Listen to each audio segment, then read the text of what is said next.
Saibe masoja katinoona vaikseko.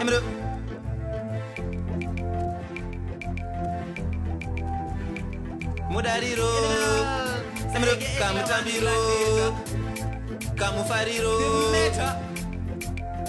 Champion crew. Inda mudariro ndoda kukuratidza kamufariro cause pano ndine kanyowa nikamutambiro uya padyo baby usanyaratsika dhanzi dzikirira wona aka kamutambiro ndoda kukuratidza kamufariro cause pano ndine kanyowa nikamubatiro uya padyo baby usanyaratsika dhanzi dzikirira wona aka kamutambiro nyasosimukira uchizunguza mabrest ashure undizembere pachesti sheka baby muviri wadzija ndazviona simudzira gumbo rekurefti ndoda kukufundisa kachiri katesti rega ndikuratidze kekutamba festi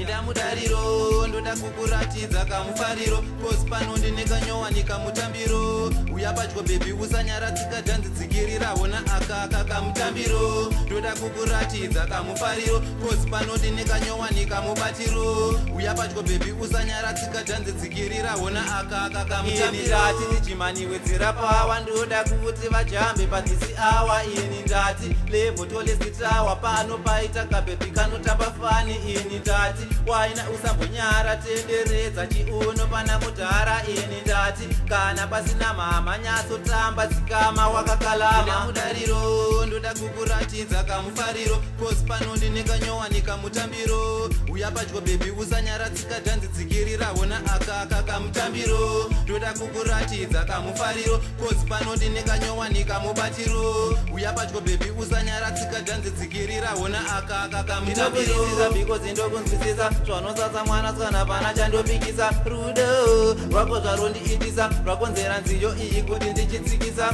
mangumu ana ini ndakakubatisa uye ndinopika handipenda kurasisa kukupa rudo rwinopisa pana chonditadzisa ndokombera kwauri usafa wandirasisa inda mudariro ndoda kukuratidza kamufariro cause pano ndine kanyowa nikamutambiro uya padyo baby usanyaratsika dhanzi dzikirira wona aka kamutambiro ndoda kukuratidza kamufariro cause pano ndine kanyowa nikamubatiro uya padyo baby usanyaratsika dhanzi dzikirira wona aka kamutambiro